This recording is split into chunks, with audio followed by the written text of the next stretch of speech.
Hey friends, Ash here. Welcome back to Gents. Hope that you're doing well. Over the years, I have accumulated a couple of fragrances in my day. And from time to time, there will be that type of fragrance that turns my brain into a scanner-style slurry. If you know, you know. Mind blowers. Yes, on occasion, even till this day, I'll smell something that will just absolutely tear my socks off. What does that mean? I am as ignorant as you. Blow them off, tear them off, same deal. And I want to share with you 10 of them today.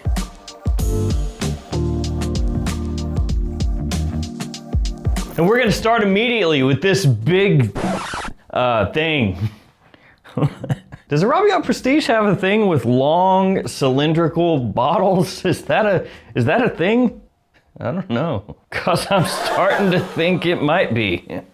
This one is a Rhubarb Prestige Rais, and as you can see, the bottle is large. It's still really affordable, not very expensive at all. I bought mine from JOMASHOP along with like 50 other things.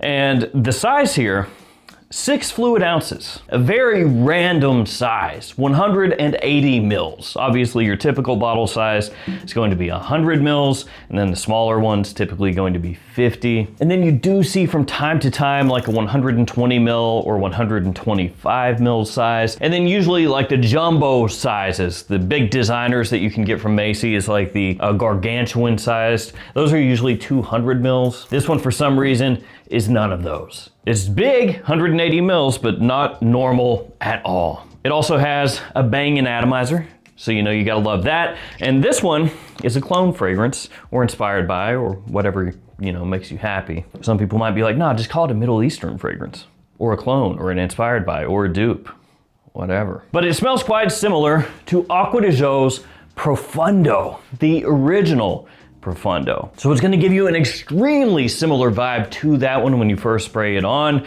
Again, with how much you get in here, it should last an eternity. The price point is great, the quality fantastic, though it does, to my nose, change a little bit from Aqua de Jo Profundo as it dries down. Yeah, because in the opening, as soon as you spray it on, smell it, super close. But then as it dries, it takes on like a slightly sugary, citrusy feel to it. So it has a little more sweetness in the dry down compared to the original Aqua de Jo Profundo, which leaned a little bit more aromatic, you know, some of those minerality kind of vibes coming through. Minerality kind of vibes, yeah. That's a sentence.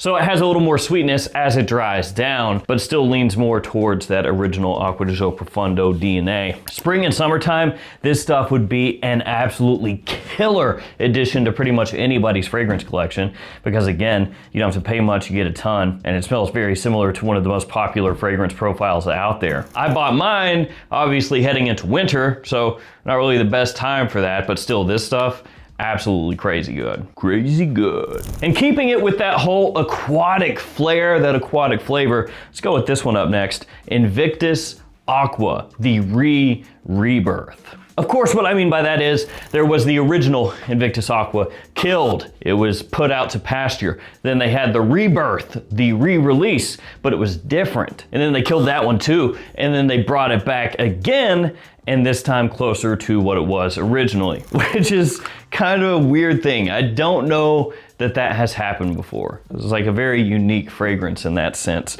Invictus Aqua, it's sweet, bubblegummy, fresh, attention grabbing, very youthful leaning, but has enough of a vaguely classy edge to it that you can wear it in a lot of different situations, and guys middle-aged and older, they can pull it off too. And this is a fragrance that was in high demand. You had fragrances like Legend Spirit from Mont Blanc that smells similar to this one, and those fragrances took off just because of that similarity. And yet Paco Rabanne just sat on it. You know, they killed the original, like I said, and they re-released it, but different, which is kind of strange. And then years later, did the whole thing again, but did it correctly and released it as it originally smelled. And what that makes me think is, Maybe some other brands should do that? Not the whole crackheaded way that Paco Rabanne went about it, but you know, some of these fragrances that have been discontinued are absolutely killer. Obviously they can bring these back. Maybe they should, even if it's just like a limited edition. You know, just for the holidays, Carolina Herrera bringing back CH Privé. Sign me up, please. So this one blew my mind for a lot of different reasons.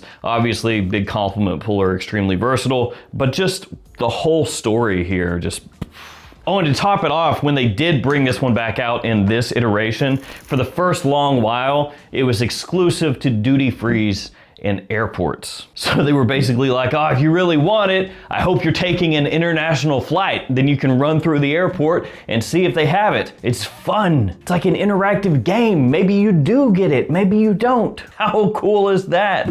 Said no one ever. All right, this next one, Bottled Absolute. You guys know the drill at this point. Bottled Absolute rips. This stuff is awesome. Similar to Parfums de Marly Carlisle, though perhaps ever so slightly more wearable. This one's absolutely your fall wintertime type of scent profile. At this point, a staple in my collection. Probably one of the best things Hugo Boss has ever put out, period.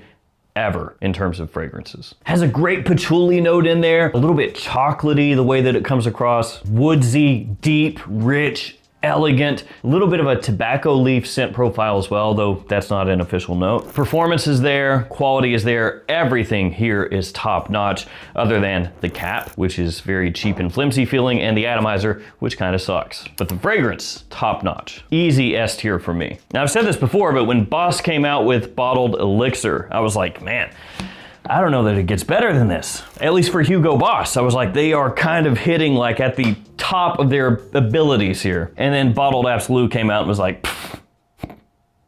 putz. And it did get better. So if they can somehow surpass this one, at that point, I don't know. Like in my mind, I have to move Hugo Boss up into like top 5 designer fragrance house territory. We'll see. Now the next one is a little bonus entry. This is Harry's Moonrise Amber Musk. So if you're unaware of what Harry's is, it's basically just like men's shampoos and body washes, stuff like that. Find them at Target and places like that. Or at least that's what I knew them for. And they came out with a few fragrances, which to be fair, it looks decently nice. Like the cap is heavy and everything. It doesn't look terrible. And this one caught my attention because it has iris. Now I know it says on here Amber Musk, but iris. That's kind of the deal. There's also a touch of very subtle sweet spice in here. The amber, the musk, of course, working in as well. It is decently long lasting, all things considered. I mean, price point's about like 35 bucks or so. But it has this really sexy, powdery iris, this like lightly creamy, slightly sweet iris note. Just extremely well done if you're a fan of that scent profile. Much better than you would expect anyway for this brand name and price point. So if you see this in stores like Target or something and you like iris, spray that stuff on, check it out. The next fragrance is a cheapy classic at this point for me. But before we get to that, let's get to these codes. And here they are. There's a lot of them, dude. If you shop at any of these stores, use these codes. JOMASHOP, got them. Gift Express, got them. The Perfume Box, got them. Lucky Scent, got them. Codes for all over. Use those codes, save yourself some money if you're shopping for niche, designer, or clones. All right, cheapy time. It is this Lacoste L'Homme Intense. Or is it L'Homme Lacoste Intense? Now, admittedly, presentation, mad cheap. Like this stuff looks like just a bottom of the rung fragrance through and through. Little plain bottle, nothingness cap, you know, it weighs like 2 grams. But this is one of those solid, anytime you want it fragrances. It has rhubarb in here off the top, which is criminally overlooked. Like nobody out here rocking the barb. We need more of it. What's wrong with you guys? Very lightly tart, fresh, crisp, has a nice bit of citrus off the top as well. You also have a good amount of ginger in here. You have fresh spices, you've got pineapple, you have woods. I mean, truly, the note breakdown for this is really complex compared to most things nowadays that have 3 notes. And this is a cheap Lacoste from 2018. But as far as just an anytime wear type of fragrance, this stuff is great. And it's one that for a long time, I got a bunch of use out of. My wife really loved it. And I would say that like, back circa 2018, 2019, this was serving the same purpose for me that something like Polo 67 Eau de Parfum does nowadays for a lot of other people and also for me. Not the same fragrance, obviously, but just in the sense of giving you that scent that's like fresh and a little bit sweet and fruity off the top with woods as it dries down. Like, it does that really well. All right, let's go with this up next. This is Lumiere Garçon. That's right, good old Lumiere. Is that the name of the candelabra in Beauty and the Beast? Lumiere? Maybe? Lumiere Garçon. Bonjour, madame. Bonjour, monsieur. Come, show me the smile. Cap is a little weird, kind of like velvety, fuzzy, and hollow and large. Looks like a fez, possibly. I think that actually is kind of the look, kind of a fez. The scent, really good. Quality, quite nice. Got a nice, deep, rich coloration to it as well. Kind of weird, like spraying this because of, you know, it's like hockey puck style, so you have to hold it kind of awkwardly, but not a big deal. Very incensey, decadent, opulent, you might even say. This one smells quite similar to the one, Luminous Night, which is expensive. Yes, it is costly. Quite costly. And this does get better with age. It just gets deeper and deeper, has a really big punch as well. This stuff projects like a monster. And it's kind of intriguing to me, or maybe not intriguing, maybe that's not the word, but it's interesting that the one Luminous Night is a fragrance that I feel like a lot of people absolutely love. Like, they would kill for a bottle of that stuff without having to pay a ton. So you would think there would be a lot of good alternatives, like high quality, high class alternatives. There's really not. There's not that many out there. And this one is pretty much the best one, at least for now. Also really dig this, Brioni, the Intense. That's the correct way to say it. Brioni. Hey man, go get me that Brioni. Spray that on, dude. Smells good, man. Hell yeah, brother. Turned into Michael Jackson for a second, what was that? Oh! The opening of this stuff is one of my favorites. Like, I absolutely adore it. I don't know, it's not for absolutely everyone, but I think it smells great. It's got this apple note that is sweet, intoxicating, attention-grabbing, has a bit of oud as it dries down. Just a nice, dark, woody kind of oud. You know, it's not really animalic fecal or anything like that. Which I know some people, they're about that fecal matter, but I think for the majority of people, I feel like anyway, that I can speak for them, that having a fecal note probably wouldn't work out the best for them. Like, imagine going to the office and you've got on your nice fecal artisanal oud, which probably smells absolutely crazy. Fantastic. And then somebody goes, I think that somebody stepped in dog crap on the way into the office. You stand up proudly and you're like, peasants. Sit down, peasants. Let me regale you about the tale of my artisanal oud. That's a smell of desire, my lady.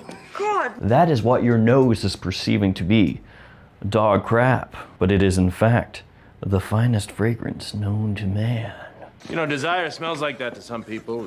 What is that? It smells like a turd covered in burnt hair. They are not going to hear you say that and then go like, oh my God, marry me. Instead, they'll be like, ugh, I'm calling HR. I got sidetracked. Yeah, this doesn't have that, so. Wonderful evening fragrance, great for fall and winter, and definitely more under the radar. Not as many people know about this one. Not a line that's taken off in a huge way at all, talking about this Brioni line. And this one just really blew me away because the first time I smelled it, I was like, this is sick. Like, it walks that line of giving you something interesting, something a little more unique, but also keeping things easily worn. Love it. Gucci up next. Yeah, the Guck. We got Gucky up next. That's right, Big Gooch. And it's this one, Intense Oud. Oh, we're getting a little oudier from this one to this one. Now, this is a fragrance that is quite intriguing because it smells different, obviously, from all the guilty fragrances out there, which is what Gucci is really well known for at this point. Love the presentation style. I think it looks really nice, very elegant. And it does have a similarity or similar smell to another popular fragrance out there, or decently well-known fragrance, and that is Black Afghano by Nasamato, which is kind of odd that that fragrance has suddenly like come back into the foreground, because like 2 or 3 different clones have come out here recently of Black Afghano. And look, I'm not saying that fragrance isn't great, but I'm just saying it's kind of weird that this many years later that people are like, let's clone that one. Like, okay, sure. And this one is one of the original, if you want to call it that, alternatives to Black Afghano. It's a little bit smoother. It's a little bit more tuned for wearing possibly day to day, but it does still have that very deep dark, woody aspect to it. One of the best designer oud fragrances that has ever come out. French Avenue again, Vinino Black. Snakes on it, of course, that means it smells like a plane. Snakes on it, no, that's old. That's very dated. Snakes on it, that means it smells like By Kilian. That's right. By Kilian Smoking Hot. That is what this is quite similar to. Ooh, man. The opening here is spot on. It smells stupid, ridiculously good, in my opinion, for a more affordable fragrance. It's just the way that the apple shisha hits. It just immediately captures attention. It is magnetic, it is addictive, just like tobacco is addictive in real life, so is this one. It stays quite similar to Smokin' Hot from opening into the dry down. Obviously, as I said, much more affordable than the Kilian. The performance is spot on as well, top notch. This is one of those ones where you just spray it on, and it's one of those cheap clones where you kind of like have a crisis where you just go, well, how is this possible? You just have like a reckoning where you're like, how is it that it smells this expensive, but the cost is what again? I'm getting ripped off so hard. You just think about all those expensive fragrances that you've purchased over the years and you realize, oh man, I got bent over on those. Nice. Tom Ford up next. These are very affordable. Wait. Or actually maybe not. This one is Eau d'Ombre Leather, and even though it is not very affordable, as far as designers go especially, it does smell great. So I guess it's okay. So this one takes that leather aspect from ombre leather and introduces more vanilla. Cardamom, coriander, ginger, and also amberfix as well going along with that vanilla leather. Gives it a nice liveliness, makes it a little bit fresher as well. So you get this fresh, sweet, smooth, elegant leather that you can wear pretty much whenever you want. So if you've ever smelled Tuscan leather, the original ombre leather, or even one of the alternatives like Rare Carbon and said to yourself, it's just a little too harsh for me. Like, I like the idea, but it just doesn't work. Check that one out. And we will finish today with this Gentleman Eau de Toilette Intense. This one is fantastic for a bunch of reasons. One of the reasons that is most important to me is it kind of brings back the idea that Dior Homme Eau set forth. Now that one is discontinued. It's been discontinued for years, but what Dior Homme was basically taking Dior Homme Original, like that style of fragrance with that type of iris, and pushing it forward to being used in more warm weather situations. Like spring, for example, or especially spring. Perfect for that. And this is kind of the same idea. So it has a blue iris note in here, like a slightly fresher take on iris, but still keeping that creamy sort of scent profile. And so it just gives you this great change of pace when it's warm outside, if you want to class things up, and if you're a huge lover of iris, which I am. So when I smelled that, absolutely loved it. Even though it is maybe bringing back some ground that has been tread before, it's worth treading again. And so that stuff right there, absolutely killer. There we go.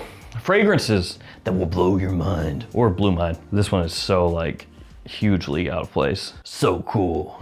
Let me know in the comments, what are some fragrances that maybe you were expecting them to, maybe you weren't, but you got them in and they just, for whatever reason. Thank you guys for hanging with me. Stay safe out there. Take care of yourselves. I'll see you tomorrow with another fragrance video. See you guys.